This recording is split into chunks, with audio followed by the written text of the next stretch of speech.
ஏய் ஜெனிஷா, நானும் ஐடனா ஆற்றுக்கு போவேன். அம்மாட்ட சொன்னேன்னா உன்னை அடிச்சுடுவேன். அங்கே நிறைய தண்ணிக்கு அங்கே போகக்கூடாது. நான் அப்படி தான் போவேன், என் இஷ்டம்.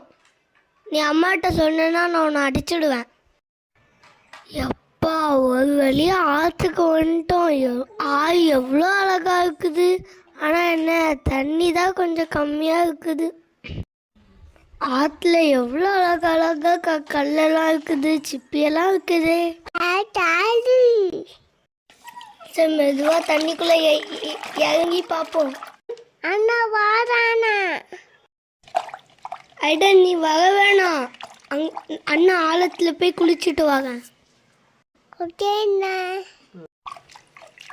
ஐயோ, ஆழமாகுது. ஐயோ, என் கால் மாட்டிட்டு இருக்குது. நான் உள்ளே போயிட்டேன். ஐயோ ஐயோ, என்னை காப்பாத்துங்க, காப்பாத்துங்க. ஐயோ, என்ன காப்பாத்துங்க. ஏசப்பா, நான் சொல்லு பேச்சு கேட்காம வந்துட்டேன்.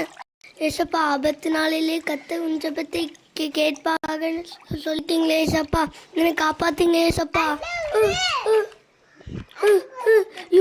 எப்போ வெளியே வெளியே வந்துட்டு ஏசப்பா, ரொம்ப நன்றி ஏசப்பா. ஐடா, நம்மளுக்கு இந்த இடம் சேஃப் கிடையாவா? வீட்டுக்கு போகலாம். ஓகேண்ணா. ஐடா, நம்மளை ஏசப்பா ஆபத்து காலத்தில் ஏசப்பா நம்மளை பாதுகாத்துருக்காங்க. அதுக்காக நம்ம நன்றி சொல்லுவோம். ஏசப்பா, நான் அம்மா அப்பா பேச்சை மீறி வந்துட்டு ஏசப்பா, நீங்கள் என்னை பாதுகாத்ததுக்கு நன்றி ஏசப்பா.